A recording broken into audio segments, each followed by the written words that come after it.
Assalamualaikum warahmatullahi wabarakatuh.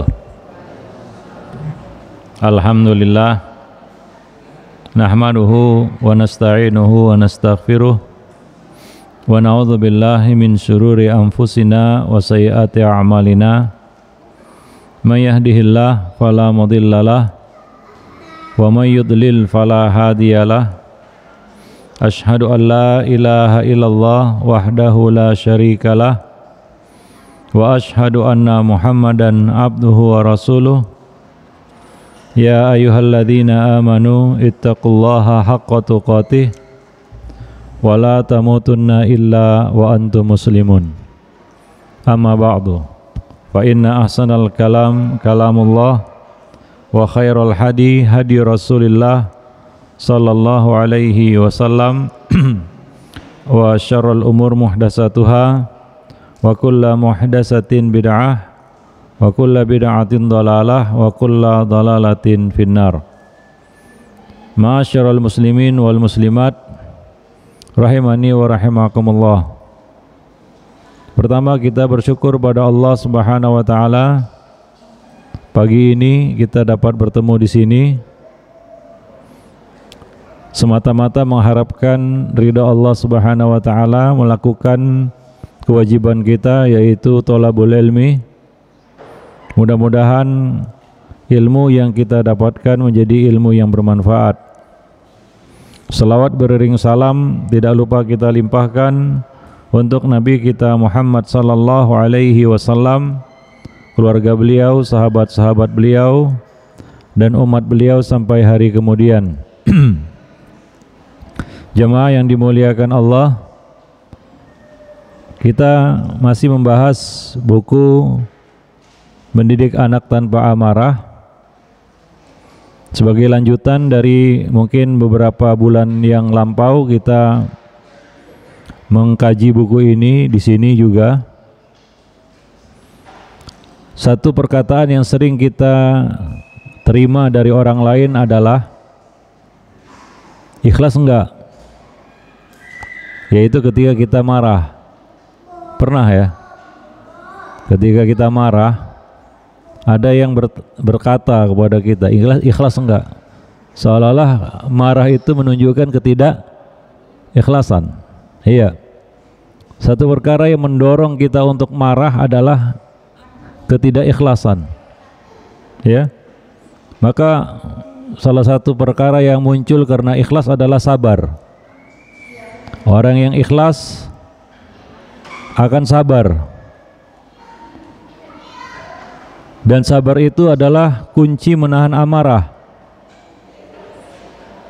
Kenapa? Karena orang yang ikhlas tidak mengharapkan dunia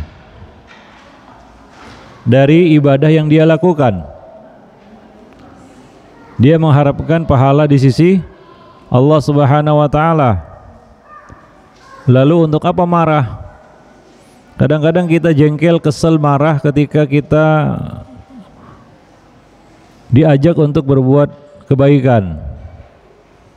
Mungkin ini karena ketidakikhlasan. Kalau kita ikhlas, kita tidak akan jengkel, kesel, marah kalau diajak kepada kebaikan. Ya. Apalagi hal-hal yang berat, amal-amal yang berat, ibadah-ibadah yang berat. Terkadang kita jengkel, marah ketika kita diajak, apalagi dipaksa untuk melakukannya. Tapi itu semua tidak akan terjadi kalau kita ikhlas. Perkara yang berat akan menjadi ringan karena keikhlasan. Perkara yang sulit akan menjadi mudah karena keikhlasan. Itu salah satu faidah ikhlas. Karena orang yang ikhlas hanya mengharap pahala di sisi Allah Subhanahu wa taala, tidak mengharapkan balasan dunia. Mendidik adalah pekerjaan yang berat, bukan pekerjaan yang ringan. Mendidik adalah tugas yang berat, bukan tugas yang ringan. Siapa di sini yang mengatakan mendidik itu tugas yang ringan? Nggak ada ya. Berat. Kalau ada yang mengatakan ringan, berarti mungkin dia tidak mendidik atau tidak melakukan tugasnya mendidik. Ya. Mendidik itu berat, dan itu merupakan salah satu tugas para nabi dan rasul. Mendidik manusia perlu kesabaran, perlu keikhlasan, perlu keistiqomahan, dan perlu ketegaran untuk melaksanakannya. Kalau tidak, maka kita akan letakkan tugas itu, kita akan tinggalkan tugas itu, yaitu tugas mendidik. Ya, jadi mendidik itu tugas yang berat, dan perkara yang berat ini harus kita lakukan dengan keikhlasan. Kalau tidak ikhlas, maka akan semakin berat. Kerja kita hanyalah mengeluh dan mengeluh, karena banyak orang tua yang mengeluh ketika berhadapan dengan tugas mendidik. Ya, mengeluhkan ini dan itu. Mana bisa tugas ini dengan mudah bisa kita lakukan tanpa halangan, ya, mulus, tanpa rintangan. Tidak mungkin, karena yang kita hadapi bukan robot. Yang kita hadapi adalah seorang anak Adam yang punya jiwa, punya hati, punya pikiran, punya kemauan, punya kehendak, dan tidak mudah untuk menanganinya. Jemaah yang dimuliakan Allah, ya, maka dari itu ikhlaskanlah niat kita lillahi ta'ala, dan mudah-mudahan dengan keikhlasan itu kita bisa sabar di dalam melaksanakannya, kita bisa tegar, kita bisa istiqomah, kita bisa konsisten, kita bisa dawam mengerjakannya, melaksanakannya. Kalau tidak, maka kita ingin cepat-cepat tugas itu kita letakkan atau kita serahkan kepada orang lain. Jamaah yang dimuliakan Allah, maka periksa hati, periksa keikhlasan. Apabila kita sepertinya agak jengkel untuk mengemban tugas mendidik ini, ya, kadang-kadang muncul ya perasaan jengkel, bosan juga, ya, yang semua itu mendorong kita untuk apa? Mudah marah. Ya ibu-ibu sekalian ya, terutama ibu-ibu ini yang paling banyak bersentuhan dengan tugas mendidik. Kalau kita ikhlas, Bu, maka kita akan mudah melaksanakannya, ya, melaksanakan tugas mendidik itu. Ya walaupun berat ya, kadang-kadang apa ya kita katakan, kekesalan itu sampai ke ubun-ubun sudah, tapi kita bisa meredam amarah karena kita tahu kita melaksanakan itu semua karena mengharap pahala di sisi Allah, bukan pujian manusia, bukan apresiasi manusia, bukan ucapan terima kasih ataupun balasan dunia. Jamaah yang dimuliakan Allah, ya, itu salah satu kunci untuk menahan marah, yaitu kita mempertebal keikhlasan. Maka dari itu jangan terkejut dan heran kalau kita mau marah atau marah, orang akan berkata ikhlas enggak, ya. Ya, seolah-olah ya kita kehilangan keikhlasan sehingga kita terdorong untuk marah. Jamaah yang dimuliakan Allah, sepertinya ini juga bukan hanya di dalam bab mendidik ya, dalam banyak perkara ya. Ketika keikhlasan itu hilang, kita kayaknya terdorong untuk marah dan melampiaskan kekesalan, bahkan mungkin amukan. Para jemaah yang dimuliakan Allah, ya.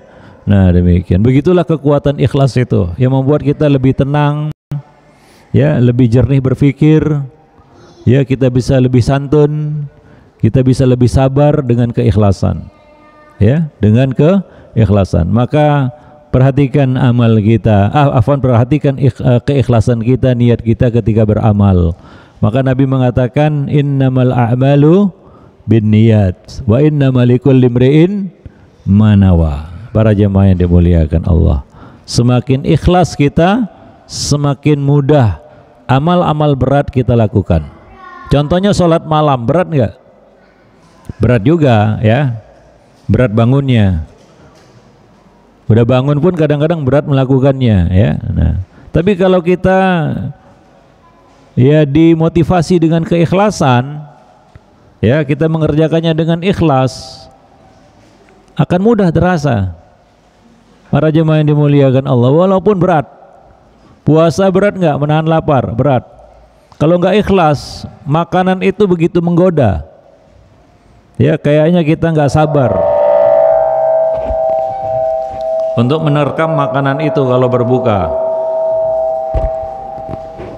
Ya. Nah, tapi kalau kita ikhlas,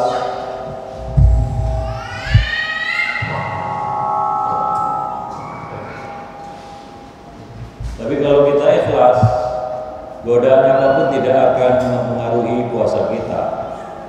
Jemaah yang dimuliakan Allah. Nah, itulah kekuatan ikhlas tadi, membuat amal-amal yang berat menjadi ringan. Terutama tugas mendidik, ya, tugas mendidik. Baik. Nah, kemudian ini apa? Story. Ada yang minta nanti, tapi bagus.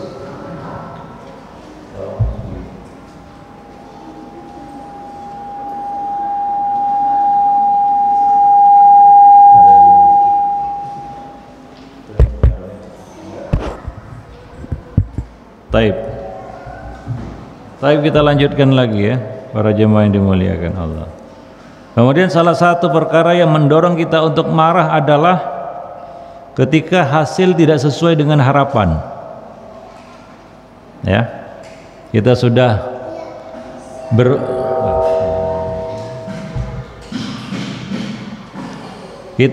sudah berusaha sekuat tenaga.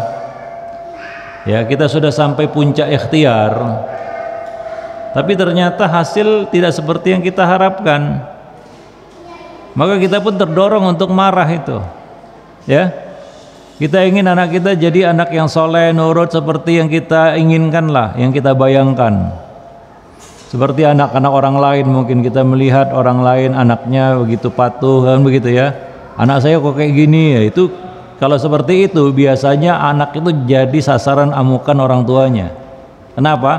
Karena anak itu tidak tumbuh seperti yang diharapkan oleh orang tua. Betul nggak? Terjadi.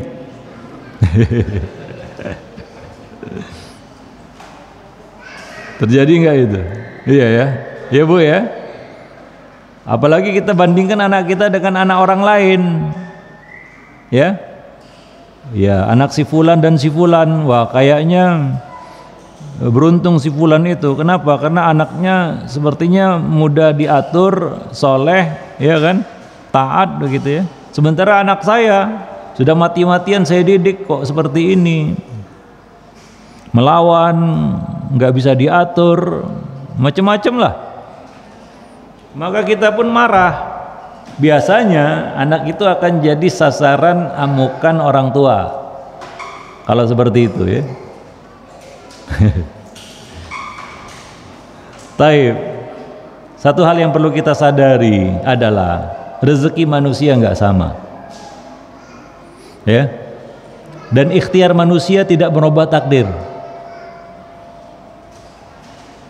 Kalau Allah tidak merubahnya, ya, itu sebatas usaha, setinggi apapun usaha kita, kurang kuat apa ikhtiar yang dilakukan oleh Nabi Nuh alaihi salam dalam mendidik anaknya, kemudian Nabi Lut alaihi salam di dalam mendidik istrinya. Apa yang terjadi? Sesuai dengan yang diharapkan? Tidak. Anak Nabi Nuh tidak beriman, istri Nabi Lut tidak juga beriman. Apakah mereka kurang berikhtiar di dalam mendidik anak dan istrinya? Tentunya tidak. Nabi Nuh misalnya, ia mengatakan, Rabbi inni da'autu qaumi lailan wa nahara. Ya Allah, aku mendakwahi kaumku termasuk keluarganya, anaknya, siang dan malam. Siang dan malam. Berapa tahun? Alfasanatin illa khamsina ama. 1000 kurang 50 berapa? 950 tahun ya, siang dan malam. Siapa yang pernah melakukan itu? Enggak ada. Luar biasa itu. Tapi apa yang terjadi? Banyakkah yang mengikuti dakwah beliau? Sedikit yang naik ke atas perahu. Bahkan anak beliau sendiri tidak naik ke atas perahu. Ya. Nah, kadang-kadang yang terjadi itu tidak seperti yang kita inginkan. Afwan ini. Aduh, ini masalahnya apa? Karena ini atau apa? Tadi bagus, tes kurang jelas. Hah? Atau saya pegang aja gini supaya jelas, kan begitu ya? Sudah cukup, jangan ditinggikan lagi. Nggak cocok ditaruh-taruh di sini. Namanya pegang gini aja ya. Iya. Sudah.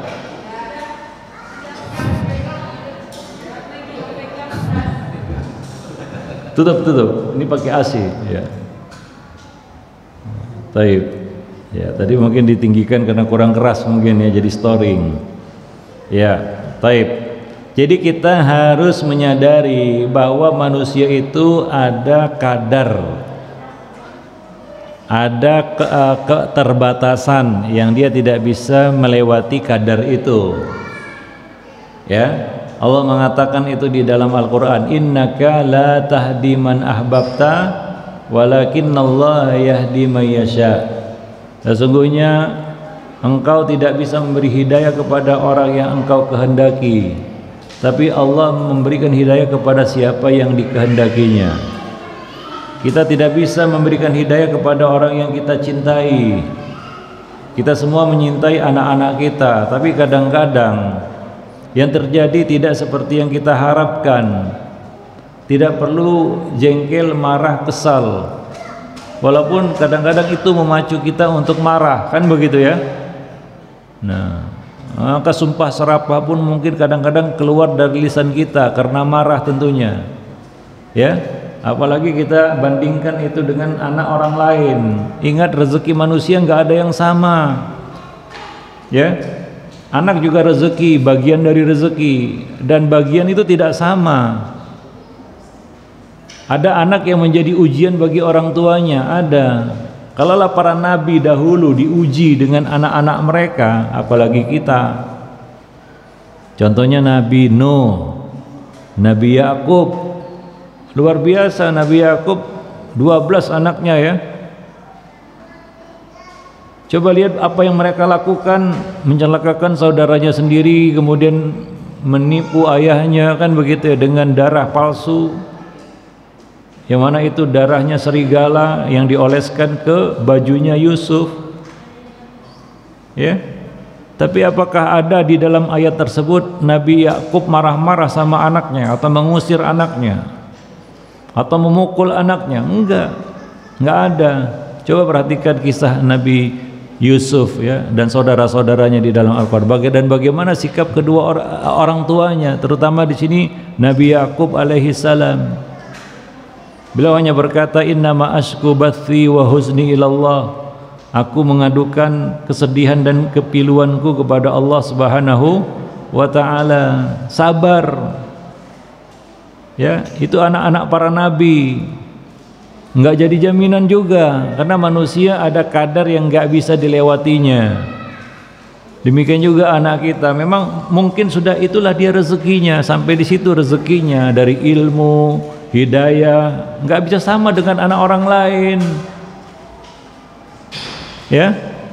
Nah, kalaulah rezeki manusia sama, tentunya tidak ada ta'awun 'alal birri wa taqwa, tawasi 'alal haqqi was sabri, enggak ada. Kenapa? Manusia semua sama.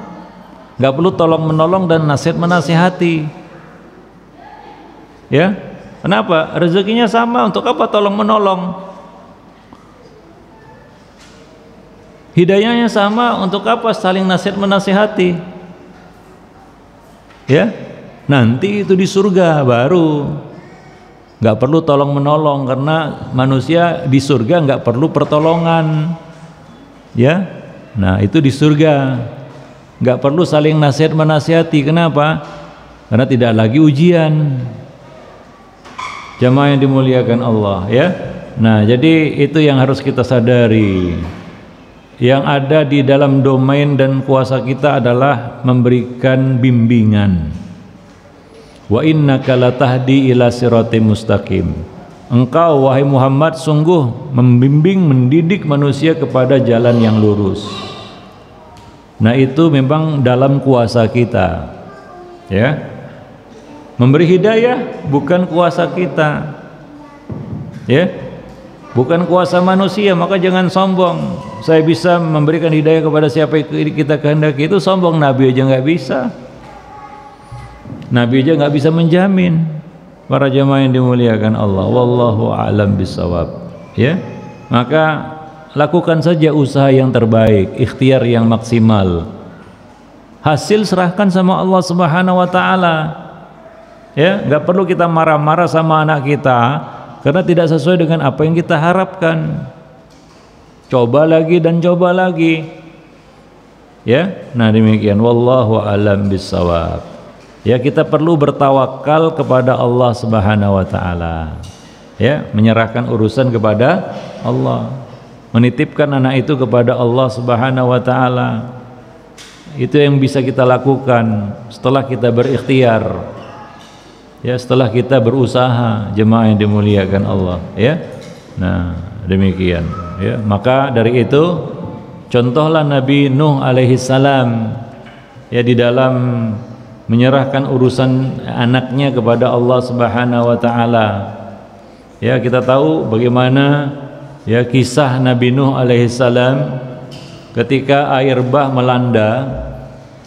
Ya, Nabi Nuh itu membuat perahu di atas gunung. Orang-orang menertawakannya. Biasanya kan buat perahu di mana? Pinggir pantai, pinggir sungai. Ya, dekat, ya, kita katakan aliran air, kan begitu, ya. Nah, ini di atas gunung buat apa?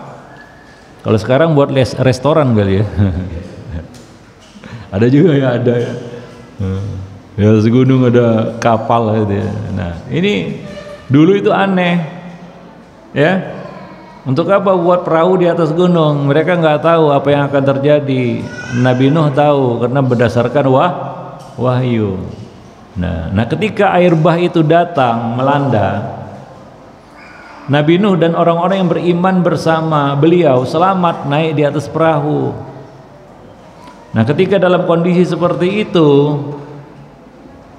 Nabi Nuh melihat anaknya, ya, terombang-ambing di atas ombak air banjir itu.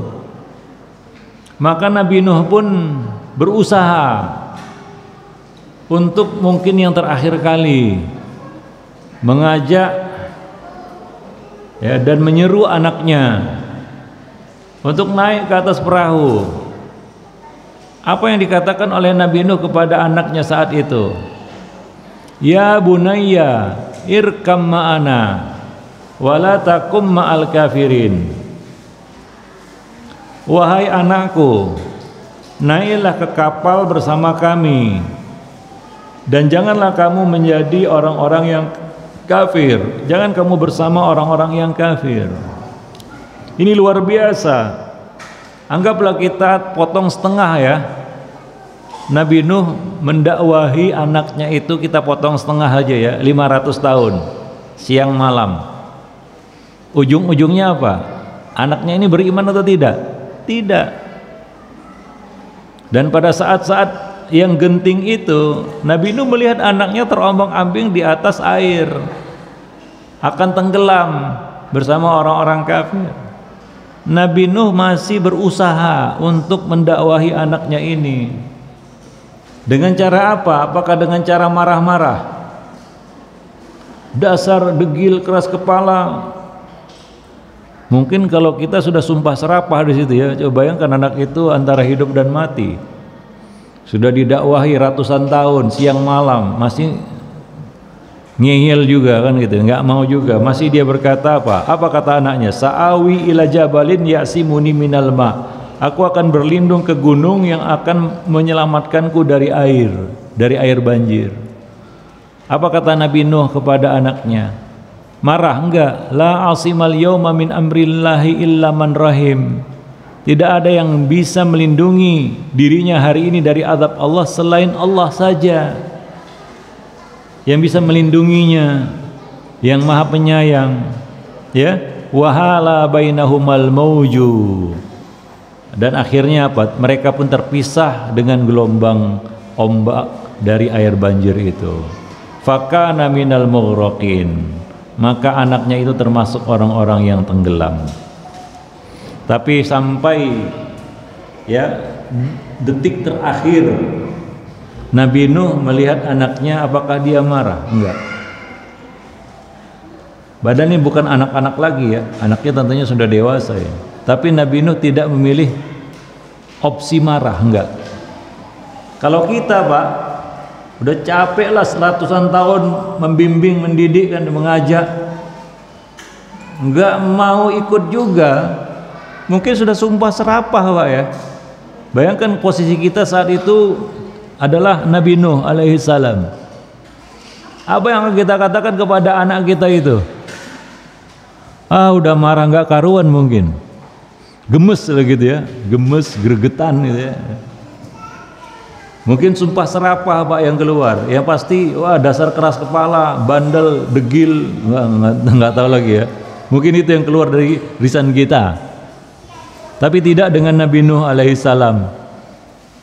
Ya, di sini ada dua pilihan yang bisa dilakukan oleh Nabi Nuh. Yang pertama dengan cara yang kasar dan keras. Ini sudah kondisinya seperti itu. Untuk apa lagi lembut-lembutan? Untuk apa lagi lemah lembut kan begitu ya? Untuk apa lagi santun? Sudahlah, dengan cara yang keras dan kasar aja. Itu satu opsi. Opsi yang kedua, tetap memilih cara yang lemah lembut. Tujuannya sama, yaitu anak ini menerima hidayah atau menerima dakwah. Betul nggak? Ada dua kemungkinan yang bisa dilakukan oleh Nabi Nuh saat itu ya.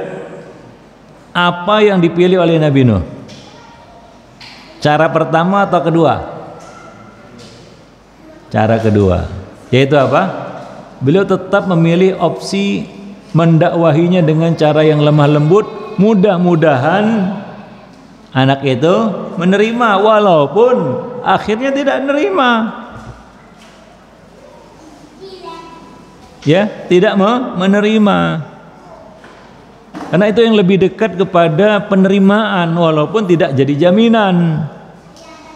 Apa yang Allah katakan ya, apa yang Allah katakan kepada kedua nabinya, yaitu Nabi Musa dan Harun, untuk menghadapi Fir'aun. Faqula lahu qawlan layyinan la'allahu yatadzakkaru aw yakhsha. Katakanlah kepada keduanya, kepadanya, itu kepada Fir'aun ini, kata-kata yang lemah lembut, mudah-mudahan dia ingat dan takut. Itu opsi yang dipilih oleh Nabi Nuh saat itu. Walaupun itu semua tidak jadi jaminan bahwa Fir'aun akan beriman dengan kata-kata yang lemah lembut. Anaknya Nabi Nuh ini akan menerima dakwahnya Nabi Nuh, mau naik ke atas perahu dengan kata-kata yang santun dan lemah lembut, tidak marah. Mungkin kita katakan, kenapa Nabi Musa dan Harun tidak datangi Fir'aun itu dengan marah-marah saja supaya Fir'aun itu takut? Bukankah seperti itu? Tunjuk-tunjuk, kau Fir'aun, begitu ya, marah-marahlah, iya kan? Kayaknya pantas itu orang dimarah-marahi kan begitu. Tapi tidak. Bukan itu yang diperintahkan Allah kepada nabinya Musa dan Harun. Karena sebagian orang menganggap marah-marah itu adalah jalan pintas untuk menyelesaikan masalah. Kan begitu. Para jamaah yang dimuliakan Allah, sebelumnya saya sudah katakan, teladan kita dalam hal ini adalah para nabi dan rasul dalam mendidik ya. Bukan si fulan dan si fulan, saya tidak menerima ucapan Ustadz, si fulan marah-marah sama anaknya berhasil. Siapa fulan? Dia bukan ukuran apapun. Ya. Tidak bisa dikatakan bahwa dia berhasil. Mungkin bagi sebagian orang berhasil, tapi bagi yang lainnya mungkin tidak berhasil. Jamaah yang dimuliakan Allah, karena banyak juga yang ngomong seperti itu, seolah-olah menyanggah ini, bahwa kita perlu marah sama anak-anak, karena si fulan dan si fulan garang, galak, kejam dan bengis sama anaknya berhasil katanya. Itu bukan metode para nabi dan rasul.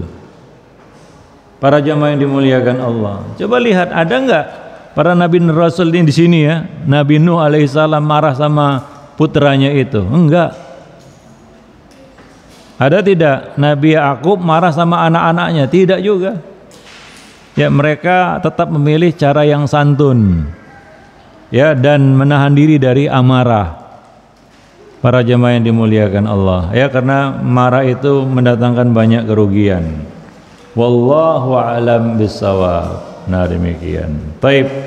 Ya, sampai-sampai ya Nabi Nuh itu memanggil anaknya dengan sebutan, dengan panggilan apa? Ya bunayya, wahai anakku. Itu panggilan yang menunjukkan keakraban, kedekatan. Artinya apa? Nabi Nuh masih ingin mendekati putranya itu dengan sapaan itu, ya bunayya. Padahal anak ini nggak mau naik ke atas perahu. Ya, itu luar biasa cobaan yang Allah berikan kepada Nabi Nuh, sehingga Nabi Nuh mengatakan, Rabbi inna bani min ahli wa inna wa'dakal haq wa anta ahkamul hakimin. Ya Rabbi, sungguhnya anakku termasuk keluargaku, dan sesungguhnya janjimu adalah benar, dan engkau adalah hakim yang seadil-adilnya.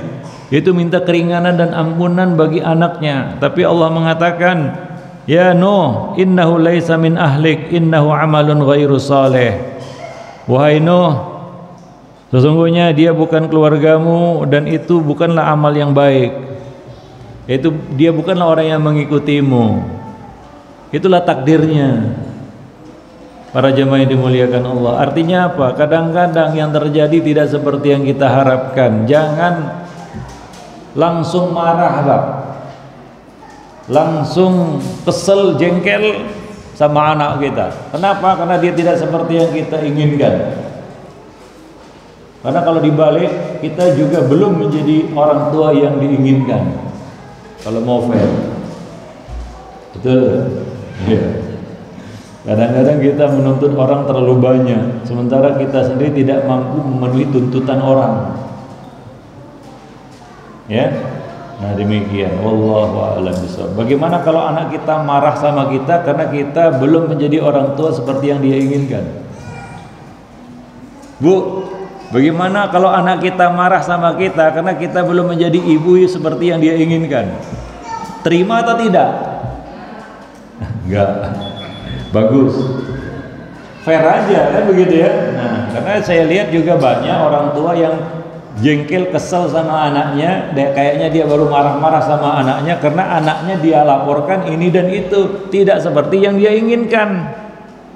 Ustadz, anak saya payah kali bangun pagi, udah disiram air, udah marah-marah.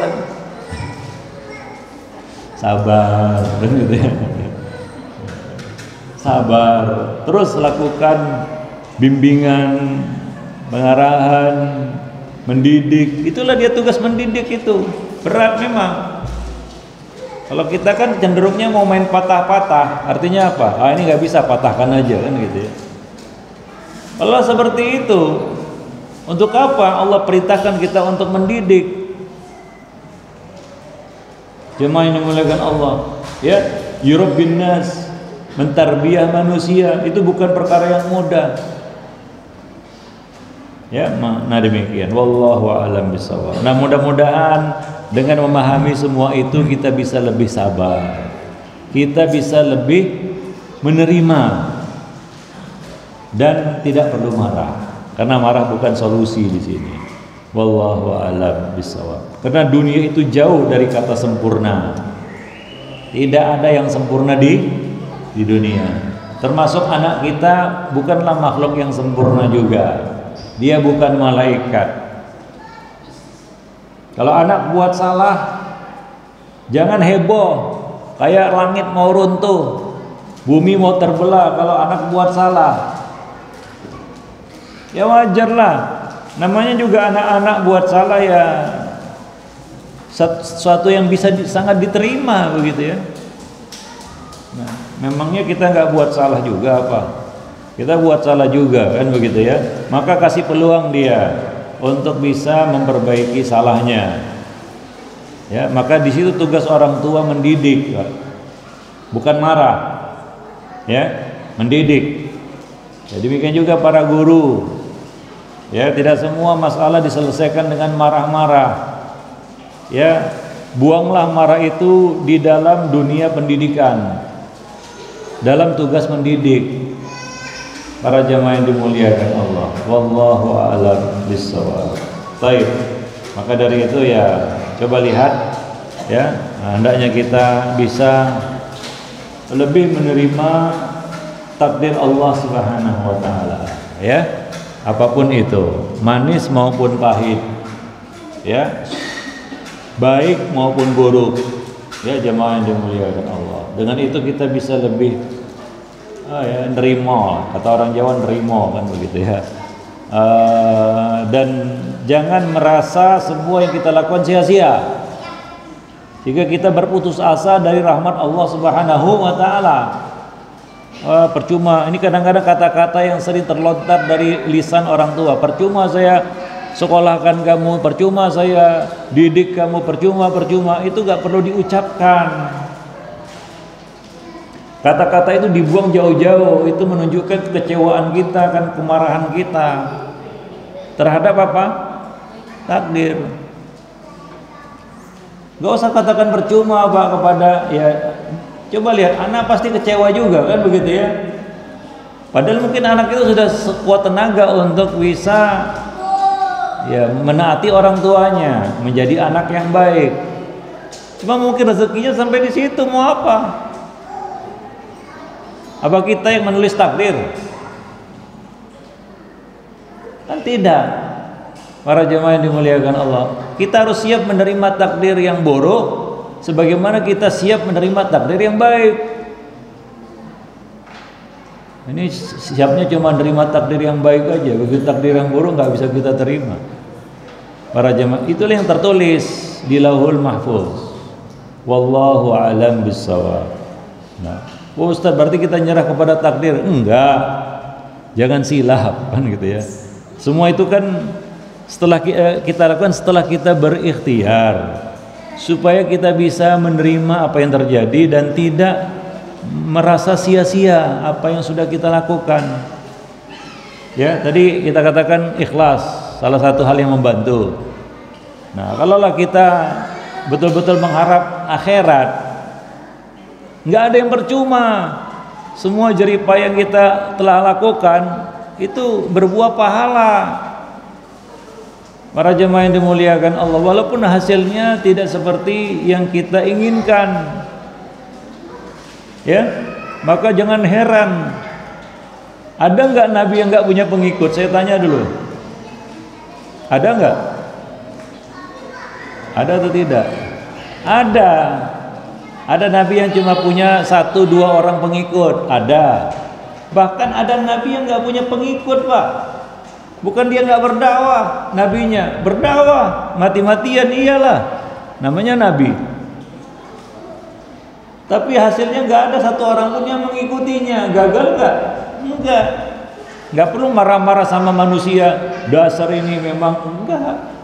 Ketika Nabi datang ke Taif, ini contoh yang paling baik ya dari Nabi kita Muhammad SAW. Ketika Nabi dakwah ke Taif, Nabi berharap penduduk Taif menerima dakwah, tapi ternyata apa yang terjadi? Mereka menolaknya mentah-mentah, bahkan mengusir Nabi, bahkan melempari Nabi dengan batu. Kecewa Nabi? Enggak. Nabi pulang sedih-sedih ya. Tapi ya, namanya juga takdirnya seperti itu ya. Di tengah jalan malaikat gunung diutus Allah. Ya, seorang malaikat diutus Allah kepada beliau untuk menawarkan. Tawarannya apa? Ya Muhammad, ini malaikat penjaga gunung, kamu perintahkan sesukamu. Kalau kamu ingin malaikat penjaga gunung ini bisa menimpakan gunung itu kepada mereka, kepada penduduk Taif. Selesai Taif, hilang dari peta dunia. Ditimpuk gunung, Pak. Ya kan, ada nggak yang ketimpuk gunung hilang itu kampung, ada kan? Nggak nampak lagi di peta itu. Ya. Nah, kalau kita mengikuti marah, kalau Nabi mengikuti marah saat itu, lakukan gitu ya. Selesai, Pak. Kalau mengikuti marah ya.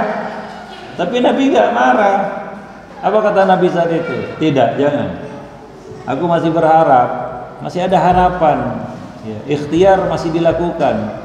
Ada nantinya anak cucu mereka yang menyembah Allah Subhanahu wa taala. Jadi Nabi nggak marah sama penduduk Taif, bahkan masih berharap baik. Itu contoh, Pak. Ya. Nah, dalam mengemban tugas dakwah, mendidik itu berat. Ya.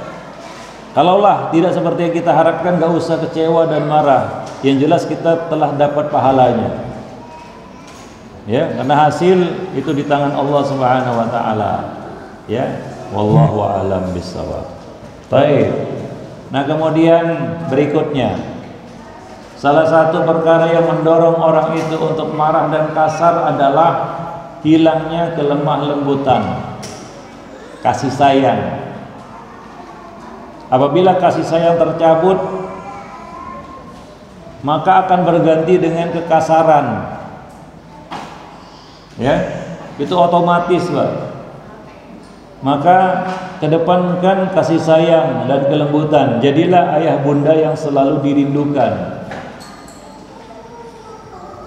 Nabi mengatakan dalam hadis, innallaha rafiqun yuhibbur rifqa wa yu'ti 'ala rifqi ma la yu'ti 'alal 'unufi wa ma la yu'ti 'ala ma siwahu. Artinya, sesungguhnya Allah itu maha lemah lembut dan menyukai kelemah lembutan. Dan Allah akan memberikan kepada orang yang lemah lembut sesuatu yang tidak Allah berikan kepada orang yang kasar.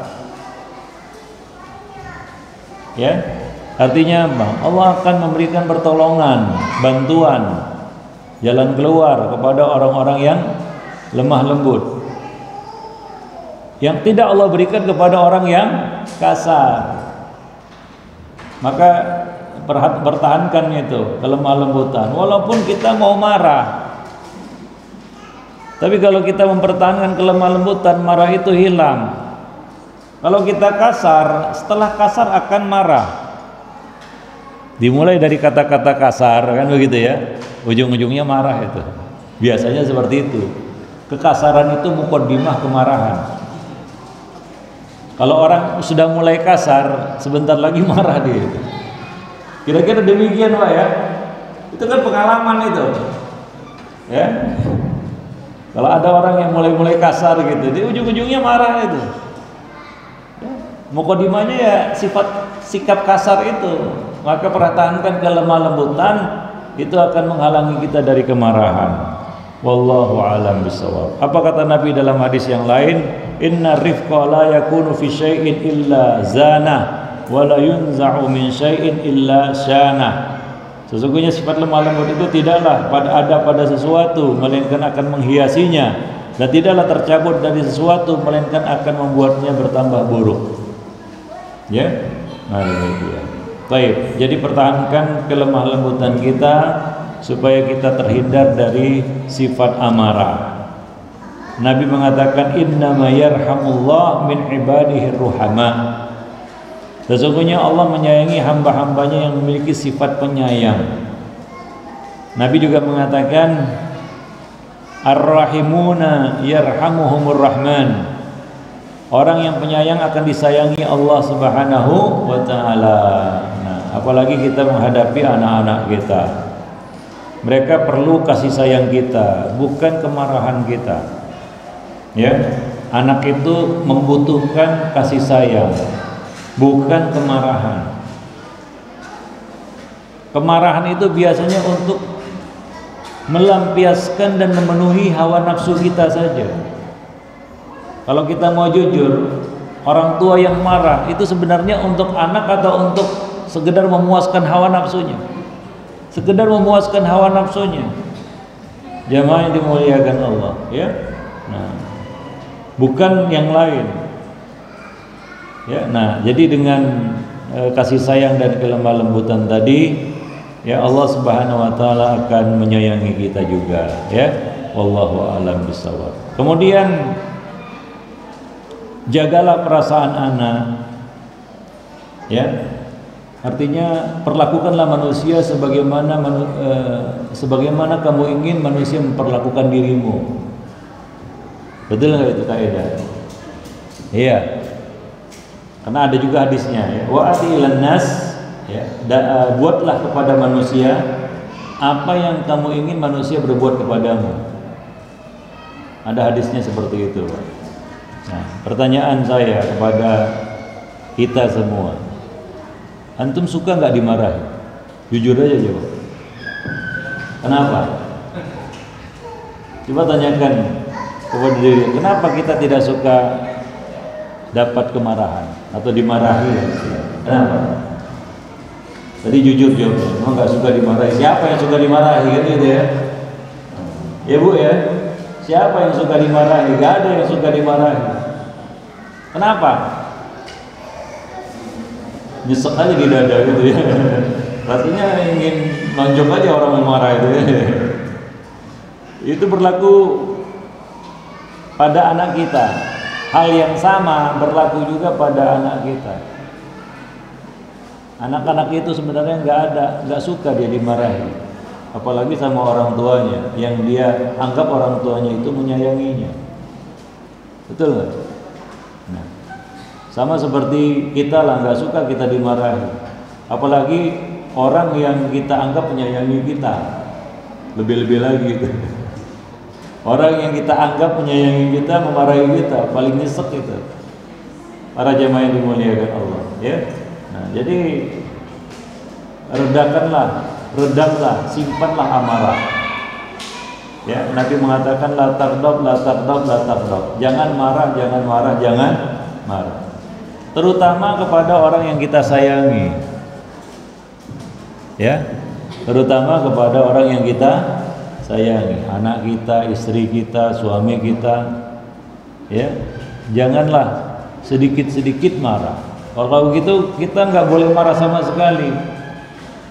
Bukan seperti itu. Tapi masalahnya adalah bagaimana kita mengungkapkan marah kita. Nabi pernah marah sama istrinya, pernah. Tapi bagaimana marah Nabi kepada istri? Apakah dengan kata-kata yang menyakitkan? Tidak. Nabi bahkan diam, tidak berkata-kata. Ya, karena itu yang diperintahkan Nabi, wa idza ghadiba ahadukum falyasqut. Jika salah seorang dari kamu marah, diam. Jemaah yang dimuliakan Allah, ya. Nah, jadi itu cara Nabi mengungkapkan marah. Nah, kita kan kadang-kadang nggak seperti itu, Pak. Kalau sudah marah, bukan kata-kata saja yang keluar, benda-benda pun berterbangan. Tangan dan kaki pun ikut main, kan begitu. Kalau lisan jangan tanya, kata-kata pedas keluar, macam-macam lah, entah apa-apa dibilang. Nggak puas itu tangan kaki pun main. Belum puas juga benda-benda pun berterbangan, kan gitu ya. Nah, itu kita kalau marah, ya maka terjadilah hal-hal yang buruk para jemaah yang dimuliakan Allah. Wallahu a'lam bishawab. Taib. Jadi itu beberapa hal yang berkaitan dengan hal-hal yang mendorong kita untuk marah, ya para jemaah yang dimuliakan Allah. Nah, mudah-mudahan ya sekali lagi kita bisa menjadi orang tua yang lebih santun, lebih penyayang, lebih sabar, ya, lebih ikhlas, ya, dan lebih bisa menerima kenyataan.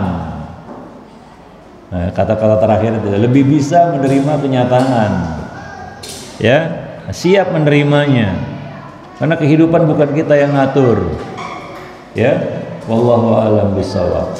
Sama juga Bu, antara suami istri juga demikian. Jangan terlalu menuntut banyak dari pasangan kita, lalu kita banding-bandingkan dengan pasangan orang lain. Itu akan mendorong kita untuk jengkel, marah sama suami, karena melihat suami orang lain kayaknya, ya namanya rumput tetangga lah, pasti terlihat lebih hijau, iya kan? Nah, waduh, betapa tidak beruntungnya saya dapat suami seperti fulan. Udah mulai jengkel ini Pak ya. Kenapa? Karena dia lihat suami tetangga kayaknya soleh gitu ya, kayaknya sayang sama istri, kayaknya perfect gitu, sempurna.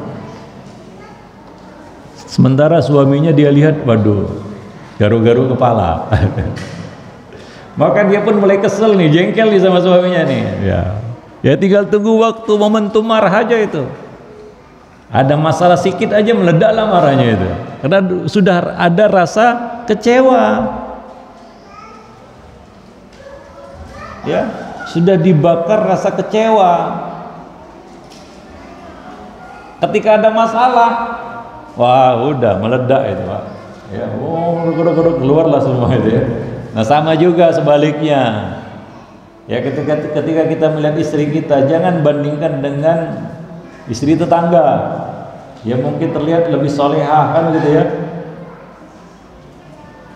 lebih santun, lebih sabar, lebih kan gitu ya. Maka apa yang terjadi? Kita akan melihat istri kita kurang. Kenapa? Karena kita melihat, ya, istri tetangga itu lebih kan gitu ya. Hingga membuat kita merasa sial dapat si fulanah ini. Aduh, nasib gitu. Ya, itu tinggal tunggu marah aja lah sama istrinya itu, ya Bu ya. Nah demikian, wallahu a'lam bishawab. Terimalah kenyataan hidup itu sesuai dengan realita yang kita hadapi. Jangan lari dari kenyataan hidup ini. Para jemaah yang dimuliakan Allah, wallahu a'lam. Itu juga berlaku pada ketika kita melihat anak-anak kita, ya. Nah itu yang salah satunya tadi kita sebutkan. Wallahu a'lam. Baik, mungkin sampai di sini dulu ya materinya, mudah-mudahan bermanfaat. Dan untuk selanjutnya silakan bertanya. Kita buka forum tanya jawab. Bagi yang mau bertanya kita persilakan. Banyak waktu kita berikan untuk tanya jawab, terutama ibu-ibu untuk menghadapi anak-anak. Bu, coba tanya, silakan. Ya, bapak-bapak dulu, apa ya, bapak-bapak. Ya. Ada yang mau bertanya? Ya. Apa? Adakah marah yang bisa dibenarkan atau kapan marah bisa dibenarkan? Marah itu sebenarnya nggak dibenarkan. Iya. Asalnya. Pertanyaan itu harus dirubah. Bagaimana kita marah? Bagaimana marah yang benar? Ya, bagaimana kita mengungkapkan, mengekspresikan marah kita? Bagaimana kita bisa meredam sebisa mungkin marah kita? Itu harusnya yang ditanyakan. Seperti tadi Nabi bisa meletakkan marah pada tempatnya dan bisa menampilkannya dalam bentuk yang lebih elegan, lebih baik. Ya, jika tidak terlihat beliau marah, padahal marah tidak keluar dari apa? Kebenaran. Itu marah karena Allah namanya. Ya, marah karena Allah Subhanahu wa ta'ala. Tidak akan keluar dari apa? Dari kebaikan dan kebenaran. Menghasilkan yang positif, bukan negatif. Menghasilkan yang baik, bukan yang buruk. Kalau marah kita menghasilkan yang buruk, itu marah yang tidak baik, tidak benar. Seharusnya tidak marah, ya. Para jemaah yang dimuliakan. Iya, paham? Baik. Ya. Jangan tanyakan kapan kita marah, karena kayaknya pertanyaan itu kita mau marah kan gitu ya. Iya. Kok ditanya kapan? Kalau bisa jangan, kan gitu ya. Nah. Nanti antum tunggu-tunggu momentum, ini udah momentumnya nih. Dasarnya mau marah kan gitu ya. Ada jemaah yang dimuliakan Allah. Wallahu a'lam bishawab. Ngerti ya? Baik. Ada lagi di sini bapak-bapak yang mau bertanya. Silakan. Tolong tutup dulu pintunya, pakai AC ini, kasihan AC-nya. Ya. Ya. Ada lagi yang mau bertanya? Bapak-bapak dulu.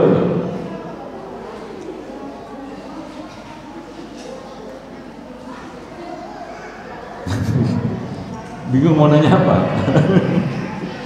Iya, silakan.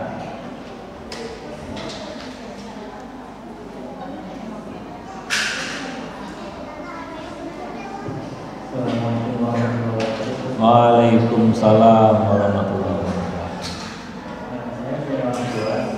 Ya. Buat keputusan aja, dan orang tuanya itu harus mengikuti keputusannya.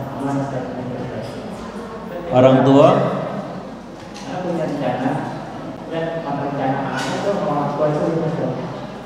Jadi anak pengen ini, orang tua pengen ini. Apakah anak harus ikuti orang tua kan sejauh itu di orang tua itu?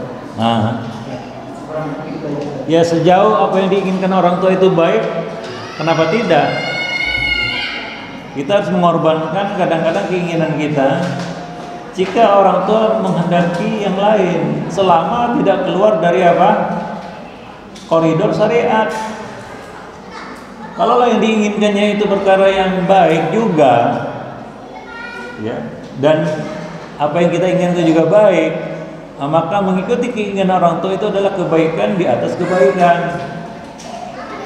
Ada nuansa ketaatan, kan begitu? Wallahu a'lam bishawab. Nah, demikian. Tapi kalau itu tidak dalam koridor kebaikan, kemaksiatan, maka jelas kaidahnya la ta'ata li makhluqin fi ma'siyatil khaliq. Tidak boleh taat kepada makhluk dalam hal durhaka kepada Allah. Itu jelas. Innama ta'atu fi ma'ruf. Ketaatan itu hanyalah dalam perkara yang baik. Tapi kalau yang dia inginkan juga baik, sama-sama baik, maka mengikuti keinginan orang tua itu kebaikan di atas kebaikan. Wallahu a'lam bishawab. Paham? Baik, sebagai selingan kita jawab di sini pertanyaan dari akhwat.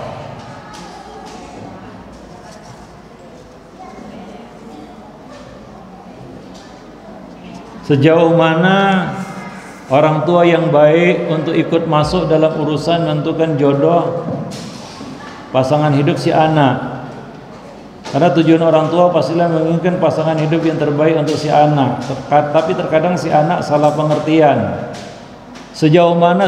Jauh sekali. Ya. Sejauh mana, Bu? Jauh sekali. Artinya apa? Ini perkara yang ya bisa kita katakan perkara yang sangat penting untuk mendampingi anak. Ya. Sangat penting mendampingi anak di dalam mencari pasangan hidupnya. Kenapa? Saya katakan jauh sekali kita harus masuk dalam perkara ini karena kita tentunya lebih berpengalaman. Pengalaman itu guru yang terbaik. Sementara anak kita kan gak punya pengalaman. Dan kita adalah orang yang paling tahu tentang anak kita. Maka jangan lepas tangan. Kalau bisa sangat detil. Ya. Ini yang paling kita carikan. Maka saya sebutkan itu di dalam buku yang berjudul Pendidikan Seksual untuk Anak dan Remaja dalam Islam. Di bab terakhir kita bahas tentang mencarikan jodoh untuk anak. Di buku itu, punya bukunya enggak? Pendidikan seksual untuk anak dan remaja dalam Islam. Perlu itu Pak, dibaca buku itu. Kenapa? Anak kita sekarang anak-anak bakal remaja, betul nggak? Apalagi yang punya anak remaja. Ya, anak udah remaja Pak? Belum? Nah itu perlu itu. Bagaimana itu judul bukunya? Itu satu ya. Yang kedua, ada buku juga yang lain yang kita tulis juga, buku parenting. Ada apa dengan remaja? Membangun interaksi positif dengan remaja. Ya. Nah, pendidikan seksual itu perlu, kenapa? Karena itu tidak dapat dari guru di sekolah. Orang tua yang mungkin paling bertanggung jawab untuk urusan itu terhadap anak-anaknya. Karena guru nggak mungkin mengajarkan hal-hal yang detail dalam masalah itu kepada murid-muridnya. Betul nggak guru-guru di sini ngajari nggak? Hal-hal yang detail gitu yang kadang-kadang kan juga ya nggak tahu kan gitu ya, dan juga tahu tapi segan kan begitu. Tapi orang tua kan lebih bisa bicara dari hati ke hati untuk masalah-masalah sensitif seperti ini. Termasuk masalah mencari jodoh, seharusnya orang tua yang menjadi mak comblangnya gitu ya. Artinya apa? Yang di garda terdepan gitu. Ditambah lagi itu kan akan jadi bakal calon apa namanya istilahnya, menantunya, menantu. Ya, akan jadi bagian dari kehidupannya juga, keluarga besar kan begitu ya. Nah, maka ya dia perlu ikut campur. Ya, nah di situ kita sebutkan kenapa orang tua harus menempel ketat anaknya dalam urusan mencari jodoh. Dan usahakan dalam bentuk ataupun dalam konteks yang ya kita tidak memaksakan kehendak, tapi kita beri pengarahan, jangan dibiarkan gitu saja. Wallahu a'lam bishawab ya. Nah, karena anak ini nggak punya pengalaman dia. Satu, berumah tangga itu gimana? Kadang dia nggak punya gambaran.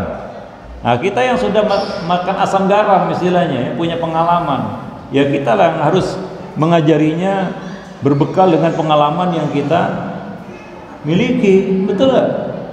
Iya. Maka jangan tanya sejauh mana, jauh sekali soalnya.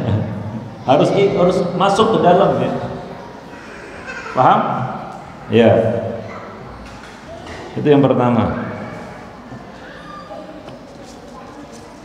Yang kedua,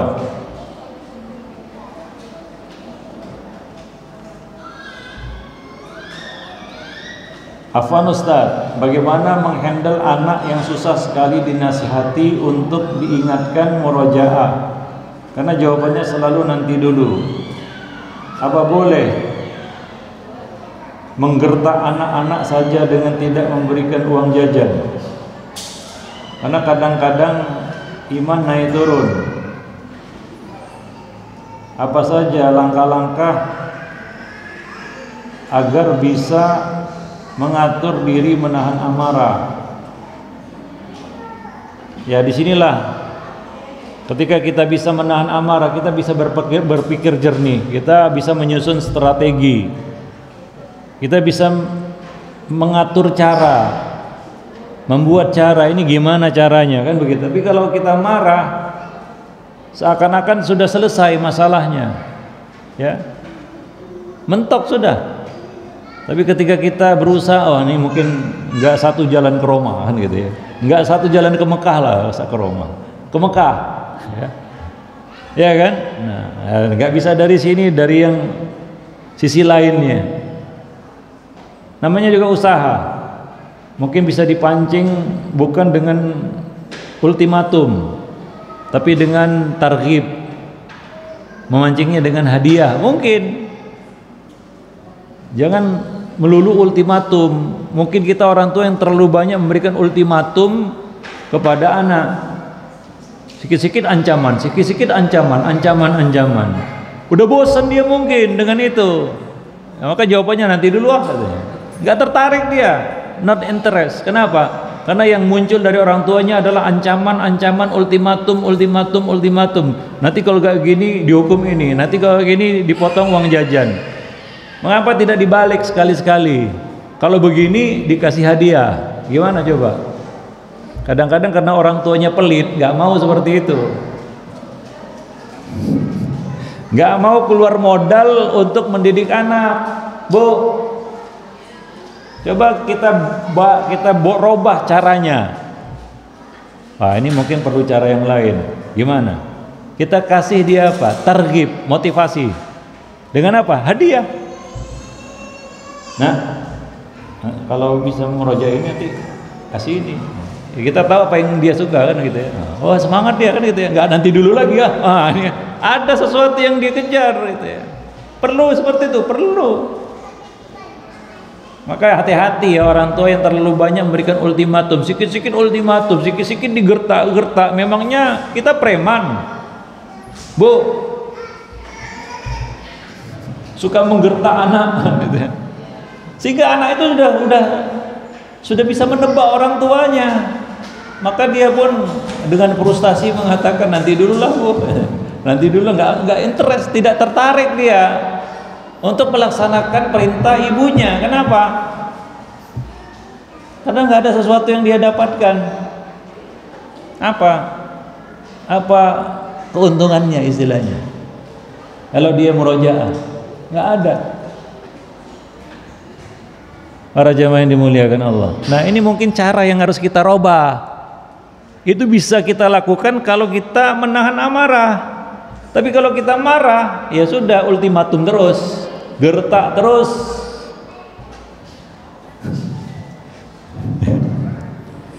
Para jemaah yang dimuliakan, nggak ada habis-habisnya itu, seperti itu. Tambah marah, tambah kesel, tambah jengkel kan gitu ya. Akhirnya ngamuk lah orang tua itu. Kau gini, wah itu tadi percuma kan gitu ya.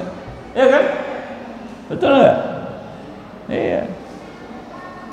Hasilnya pun buruk. Wallahu alam bissawab. Tapi kalau kita bisa menahan marah, kita bisa berpikir jernih. Ya ini cara apa lagi ya? Itu. Ya namanya mendidik, nggak bisa memaksa. Kan ada ayat la ikraha fid din. Maka orang itu, manusia itu harus dipancing dengan hadiah. Manusia supaya taat kepada Allah, Allah pancing surga, betul nggak? Coba Allah cerita neraka saja. Kita pun berat menaati Allah Subhanahu wa taala. Ya kan, Pak?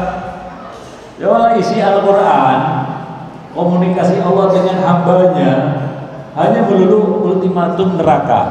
Antum mau taat sama Allah Subhanahu wa taala? Belum tentu. Ya, bahkan mungkin udahlah. Taat pun enggak dapat apa-apa kan gitu ya. Enggak taat dapat siksa neraka, ya udah. Kalau nggak ada cerita surga, Pak ya. Nah, kita mau taat, wah saya mau taat kepada Allah, saya mau surga, kan begitu. Allah iming-imingi surga. Allah janjikan surga, Allah berikan surga itu. Begitulah Allah mendidik makhluknya, hambanya untuk taat kepadanya. Kasih janji yang betul ya, jangan ansor ya, angin surga antum kasih sama anak gitu ya. Kasih motivasi dia dengan apa? Dengan surga antum lah kan gitu ya. Artinya apa? Hadiah, pemberian, sesuatu yang wah dia suka, kan begitu ya. Maka mungkin dia akan berebut-rebut, berlomba-lomba untuk menaati antum. Wah iya ini betul, kemarin pengalaman dapat ini, tambah semangat dia, lebih mudah diatur mungkin dia, kan begitu ya. Nah, itu pendekatan yang perlu kita lakukan kepada anak. Antum masuk tipe orang tua gimana? Pelit, nggak mau menjanjikan atau memberikan sesuatu, ya, apresiasi, pemberian, hadiah, gift untuk anak. Karena merasa itu merugikan kita. Rugi saya beri ini, kan memang dia sudah kewajibannya untuk taat, ngapain diberi lagi gitu. Kadang-kadang seperti itu orang tua. Wallahu alam bisawab. Paham Bu ya? Taib, sudah, ibu-ibu sudah dulu ya. Bapak-bapak lagi. Silakan.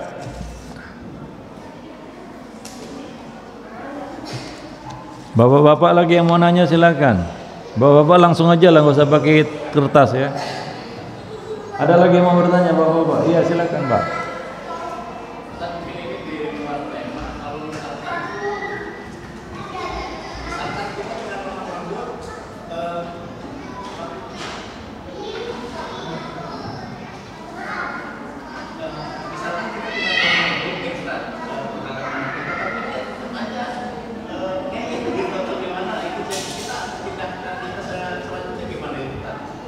Ya sabar ya. Nah, akan ada masanya itu ya. Hati itu akan tersentuh dengan kelemah lembutan, percayalah ya. Nah, jangan harapkan segala sesuatu itu instan. Dan kita mungkin beranggapan kalau saya keras, kasar, instan dia tunduk. Mungkin tapi dengan segala keterpaksaannya ya. Mungkin sementara dia tunduk, tapi ingat ada masanya nanti berbalik. Hati-hati, ada satu waktu ya dia akan melakukan itu juga pada kita. Ada nggak kemungkinan itu? Sangat besar. Banyak kejadiannya. Orang tua yang kasar sama anaknya ya. Nah, pada saat dia masih kuat. Nah, ketika dia sudah terkulai, ya udah. Dia diperlakukan sama seperti dia memperlakukan anak tersebut. Manusia punya hati dan hati itu akan tersentuh dengan kelemah lembutan. Maka dari itu Allah mengatakan kepada Nabi Musa dan Harun, faqula lahu qawlan layyinan, kepada Firaun. Anak kita kan bukan Firaun. Dia lebih pantas untuk mendapatkan kelemah lembutan daripada si Firaun. Wallahu a'lam. Nah, dan kelemah lembutan itu akan menata hatinya. Hati itu akan tertata ketika mendapatkan kelemah lembutan. Hati itu akan berantakan ketika mendapatkan kekasaran. Anak itu diam aja dia kalau dikasari. Oh dia diam aja, tapi hatinya berantakan, Pak. Ini secara psikologi ya. Kalau kita belajar ilmu psikologi anak, kerugian, dampak negatif kita berbuat kasar sama anak itu akan memecah hatinya. Dan itu tidak akan terlihat, walaupun dia diam saja atau menunjukkan ekspresi takut. Kadang-kadang kita pun puas dengan ekspresi takutnya, ya, dia takut. Tapi ingat itu akan memporak-porandakan hatinya. Makanya saya katakan tadi, kalau kita dimarahi orang, dikasari orang, suka nggak? Terlepas dia tujuannya apa kita nggak tahu, Pak ya. Tapi secara spontan, ketika kita dapat sesuatu yang kasar dari orang lain, bagaimana suasana hati? Tertata atau berantakan? Macam-macam yang muncul, suuzon, kemarahan, keinginan untuk membalas dan lain-lain sebagainya. Berantakan, Pak. Betul nggak itu? Kalau kita dikasari atau dimarahi orang, suuzon aja di sini ya. Hati-hati, anak juga bisa suuzon sama kita. Ya, dia manusia, Pak. Ya, manusia seperti manusia-manusia lainnya, sama. Wallahu a'lam bishawab. Bisa dipahami. Nah, baik. Ada lagi yang lain? Ada lagi yang lain? Silakan. Para orang tua. Jawab mana ya? Oh, ada lagi? Atau kita jawab akhwat? Baik, kita jawab akhwat. Bagaimana cara marah tegas tapi lembut, tidak terkesan galak marah? sehingga menyakiti perasaan anak. Ya, ketegasan itu tidak identik dengan marah.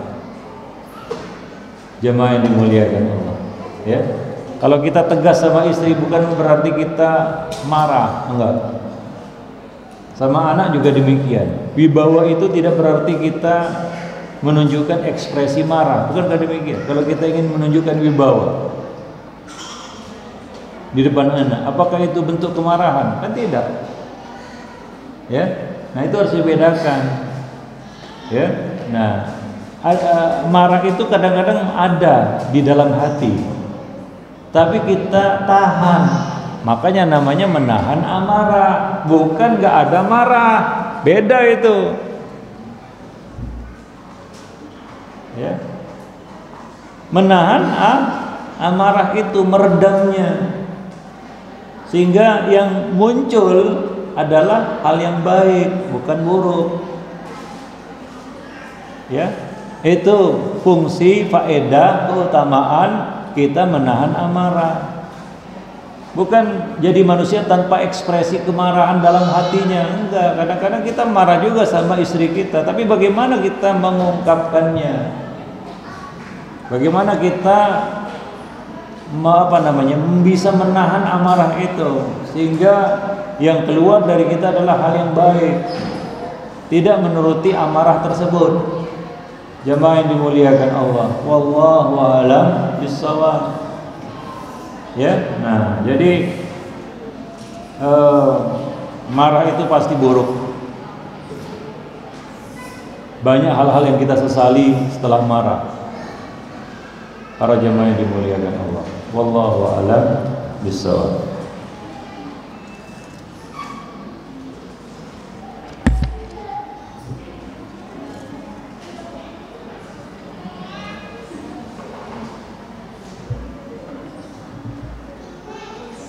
Assalamualaikum Ustadz, ana mau nanya, ana punya anak 2 orang, alhamdulillah.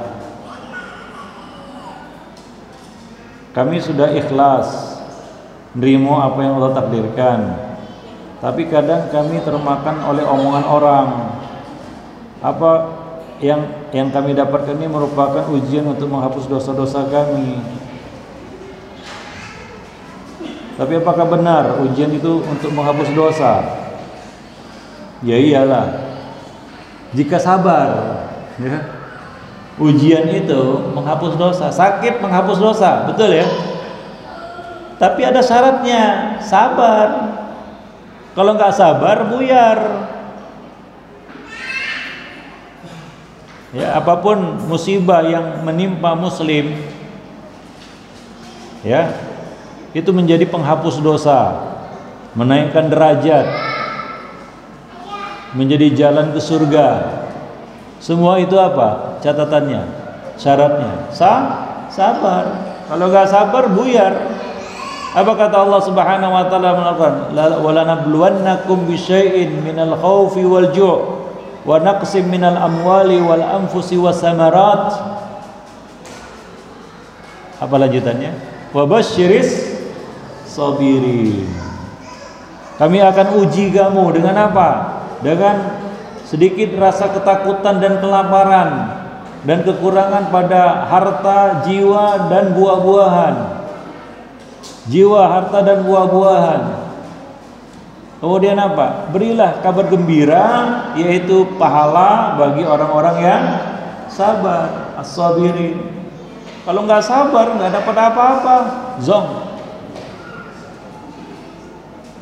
Nah demikian juga ini ya, kita harus sabar menerima takdir Allah Subhanahu wa taala. Ikhlas itu harusnya membawa kita kepada kesabaran, ya.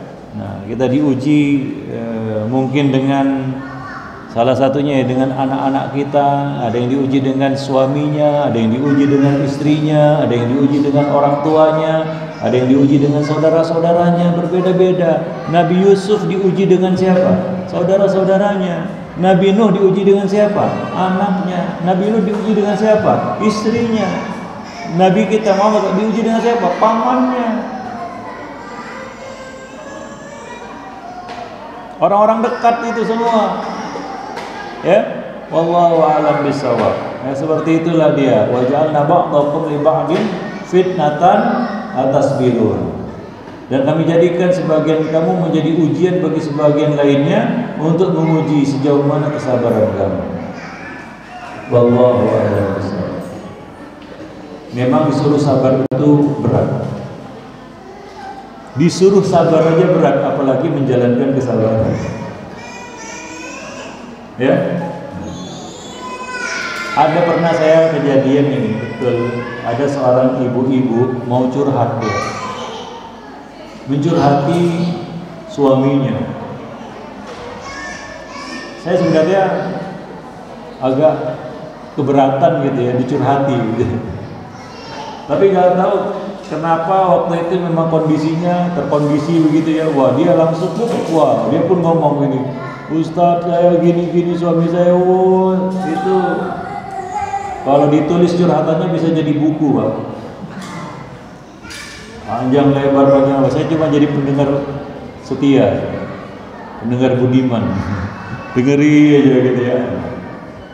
Udah Bu, belum lagi, lanjut lagi. Kayaknya tumpah semua, kayaknya dia meluapkan kekesalannya, kekecewaannya, semuanya lah tumpah ruah di situ. Ya, nah sudah capek mungkin dia curhat kan gitu ya. Dia tanya, lalu gimana Ustaz? Apa yang harus saya lakukan? Saya jawab gini, sabar Bu. Dia bilang sabar Bu. Ya. Apa katanya? Itu aja Ustaz. Kayaknya berat dia nerima disuruh sabar, itu berat itu. Karena udah panjang lebar curhat ya. Kalau ibu-ibu kan kalau curhat kan, nah, dia minta solusi, saya katakan kepadanya, ya sabar Bu, sabar. Apa katanya? Jawabannya apa? Responnya? Cuma itu aja Ustaz. Ya itu, coba itu aja dilakukan ya. Para jemaah yang dimuliakan Allah, wallahu a'lam bishawab ya. Nah demikian. Sabar itu berat diterima, apalagi dilaksanakan. Menghadapi anak juga demikian, Pak. Kalau bapak ibu sekalian mengeluh, paling-paling saya bisa berkata sabar. Ya. Coba lagi. Jangan mudah putus asa. Ya, terus berusaha. Ya. Mungkin kita akan berkata enak aja sabar. Memangnya sabar itu mudah ya? Memang tidak mudah. Ya. Nah, disitulah turunnya pertolongan Allah. Innaman nasru ma'as sabr. Sesungguhnya pertolongan Allah itu turun bersama kesabaran. Wallahu a'lam bishawab. Maka yang Anda perlukan hanyalah bersabar. Ya. Ada lagi mau nanya? Sudah selesai ibu-ibu. Ada lagi bapak-bapak mau nanya? Silakan. Ya.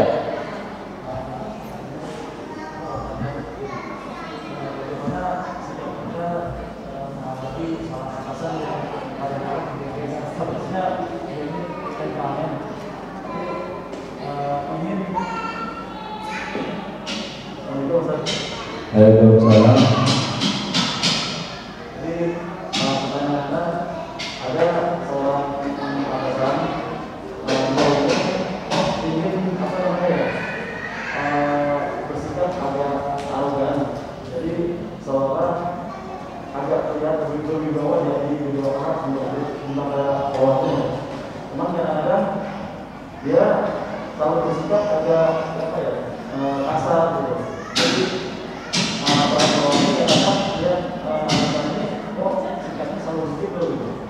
jadi kita kadang-kadang agak merasa jadi itu ke depan gimana mengatasi sikap kita seperti itu. Oh gitu ya. Ya kalau jengkel pergi aja. Itu kan pilihan. Karena atasan, jadi atasan yang lain. Nah dalam konteks anak, saya katakan sabar. Kenapa? Kita nggak bisa cari anak yang lain, nggak bisa. Ya Pak ya. Beda kasusnya ini ya. Nah kalau atasan marah ya karena kedudukannya di atas, ya. Nah kalau bawahan marah itu namanya minta dipecat. Kalau atasan marah itu namanya menunjukkan eksistensinya bahwa dia atasan, kita bawahan. Dia mau marah sama siapa? Sama atasannya lagi nggak mungkin kan? Ya bawahannya lah, itulah fungsi bawahan. Yaitu menerima kemarahan dari atasan. Nggak cocok, pergi cari atasan yang lain, simple.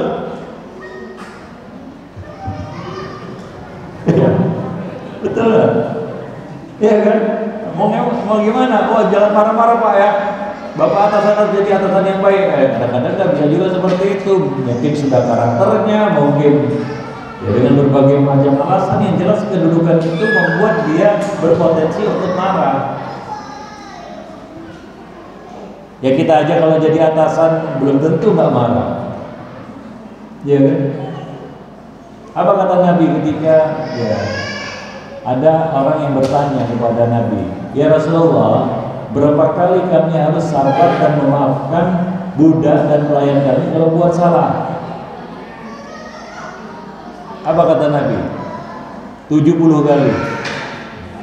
Maafkanlah mereka, sabarlah kamu 70 kali. Dia salah 70 kali, kamu maafkan. Sabar. Ada atasan seperti itu. Mungkin 1001 lah. Ya, yang bisa menjalankan wasiat Nabi itu. Jadi atasan yang sabar walaupun bawahannya buat salah 70 kali dalam sehari. 70 kali dalam sehari. Cari atasan seperti itu. Sekarang ini keliling dunia, jalan ke ujung dunia pun belum tentu dapat. Ya maka kalau antum kurang berkenan, cari aja atasan yang lain gitu. Ya kalau apa ya sabar gitu ya. Mau gimana lagi? Itulah dia, manusia menjadi ujian bagi manusia yang lain. Atasan ujian bagi bawahan. Karena kadang-kadang bawahan juga ujian bagi atasan, kan begitu ya. Sama-sama menguji satu sama lainnya. Ujian apa? Ujian sabar. Wallahu a'lam bishawab. Lain sama anak, nggak bisa kita kata, wah saya mau cari anak yang lain aja, nggak bisa. Kita nggak sabarlah. Wallahu a'lam bishawab. Ada lagi yang mau nanya? Silakan. Iya.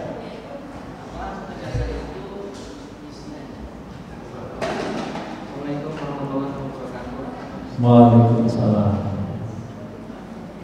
Ustaz, apakah penjelasan itu bisa memakai dengan nada yang tinggi, Ustaz? Tegas gitu, tenang. Ngegas. Tegas gitu. Ngegas atau tegas? Tegas. Tegas, ngegas. Jangan ngegas, tegas. Tegas itu nadanya agak tinggi dikit. Gitu. Ya mungkin nada tinggi itu agak apa ya, agak relatif ya kita katakan. Ya tergantung kebiasaan. Ada orang yang memang nada rendahnya aja udah tinggi.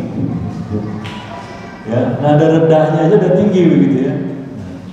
Sehingga kalau dia tinggikan itu jadi tinggi sekali. Ada orang yang memang lembut suaranya, kalau dia tegaskan sendiri nggak nampak kerasnya. Artinya tidak, ya dikatakan dia sohab, yaitu seperti orang teriak-teriak.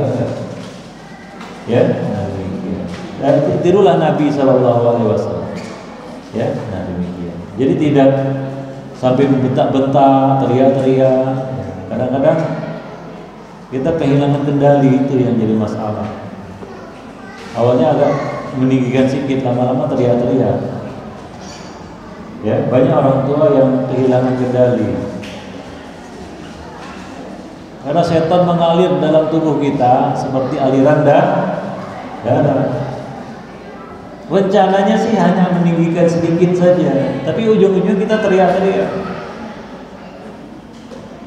Ya, wallahu a'lam bishawab. Ya, selama kita bisa mengontrol dan mengendalikan diri kita. Masing-masing orang tahu kapasitasnya berbeda-beda. Maka saya katakan ada orang yang nada rendahnya aja udah tinggi sekali gitu ya, apalagi dia tinggikan gitu. Ya, jadi menakutkan nanti, ya. Wallahu a'lam bishawab. Ya. Baik, di sini kita jawab dari akhwat juga lagi ya, ada pertanyaan lagi ini.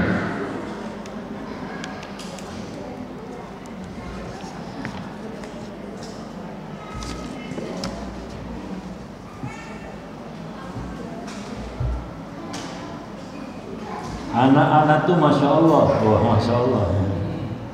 Anak selalu kepancing dengan menaikkan nada kalau bicara sama anak-anaknya, sama anak-anak. Tapi nggak ada, sehari saja kangennya Masya Allah. Ya, ya kita sudah tahu itu. Ya. Anak itu ngangenin ya. Gitu. Lalu jangan kepancing lah. Makanya pandanglah anak itu dengan pandangan cinta dan kasih sayang. Ada sesuatu yang kita rencanakan, yang besar yang kita rencanakan untuknya, masa depannya. Maka pandanglah dia dengan pandangan kasih sayang.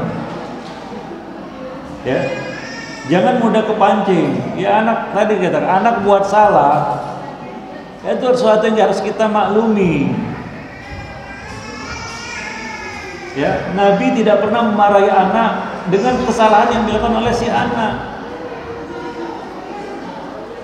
Ya, sering anak buat salah di depan Nabi, sering. Ada yang makan serabutan ngambilnya kan gitu ya. Bahkan cucu-cucu Nabi sedang sholat naik ke punggung Nabi, bayangkan itu. Marah enggak? Kalau kita ini anak siapa ini? Bawa anak saya. Marah kita usir macam musir hewan kan gitu. Karena tadi ini diakui sendiri. Karena ada momen-momen ternyata dia adalah sosok yang kita rindukan. Ya, ada orang tua yang mengusir anaknya. Setelah anaknya pergi, dia pun pencarian anaknya, kan gitu ya. Karena jengkel dan kesel, dia pun mengatakan keluar dari sini. Ya, begitu anaknya pergi, dia yang kesibukan mencari sana kemari. Ya. Nah, jadi pikirkan baik-baik apa yang kita lakukan terhadap mereka. Jangan sampai kita sesali itu. Para jemaah yang dimuliakan. Maka kadang-kadang kita marah sama anak, kita pun berkata dalam diri kita, dalam hati kita, kenapa tadi marah-marah ya? Seharusnya tidak, gitu. Tapi sudah terlanjur lah. Nah, disinilah kita harus berlatih dan berlatih. Kadang-kadang kita silap, keliru, iya. Kita jatuh dalam kesalahan yang sama mungkin berkali-kali. Niatnya nggak marah tapi ujungnya marah. Oh udahlah, anggap aja silap, kan begitu ya. Tapi di lain waktu coba perbaiki. Ya, kita bisa makin lama makin meminimalisir ya marah kita. Ya, nah demikian. Dan kita ganti dengan apa? Bimbingan. Yang dibutuhkan oleh anak itu adalah bimbingan kita, kasih sayang kita. Bukan kemarahan kita. Biasanya kalau kita marah kita nggak bisa membimbing. Ya, yang keluar dari kita hanyalah kemarahan, bukan bimbingan. Jemaah yang dimuliakan Allah. Wallahu a'lam bishawab. Baik. Ya itu dia. Anak ini memang ya seperti itulah. Kadang-kadang ngatain jelek, gendut, anak sedih Ustaz kalau sudah begini. Jangan terlalu dianggap serius lah anak-anak. Katanya di sini kadang-kadang anak-anak berkata kasar, ngatain jelek, gendut gitu. Jadi jangan terlalu dimasukkan ke hati lah ya, namanya anak-anak begitulah ya. Para jemaah yang dimuliakan Allah ya. Nah, dekati dia, jangan dijauhi. Ya. Wallahu a'lam bishawab. Baik. Kalaulah Nabi Nuh bisa sabar begitu luar biasa terhadap anaknya yang nggak mau naik ke perahu, bayangkan. Nah, kita baru dikatai jelek, gendut, udah kayaknya marah kan begitu ya. Nggak karuan, sedih, bercampur marah kan begitu. Ya, jangan terlalu dianggap serius lah. Ya. Nah, toh dia akan berkata, Umi cantik, jangan marah gitu ya. Anak-anak bisa berubah dalam waktu yang sangat cepat kan gitu ya. Macam nggak pernah jadi anak-anak aja. Iya, iya kita anak-anak. Baik. Udahlah sampai sini dulu lah ya pertemuan kita pada pagi ini ya. Mudah-mudahan bermanfaat bagi kita semua, bagi saya juga. Lebih dan kurang saya mohon maaf. Kalau ada bukunya silakan baca bukunya ya. Nah ini terkesan kurang siap pertanyaannya karena mungkin nggak baca bukunya. Ya baca bukunya ya, mudah-mudahan menjadi khazanah ilmiah bagi kita semua. Nah di sana ada beberapa buku-buku parenting lainnya yang mungkin bisa antum baca, kan begitu ya. Subhanakallah bihamdik, asyhadu an la ilaha illa anta, astaghfiruka wa atubu ilaik. Assalamualaikum warahmatullahi wabarakatuh.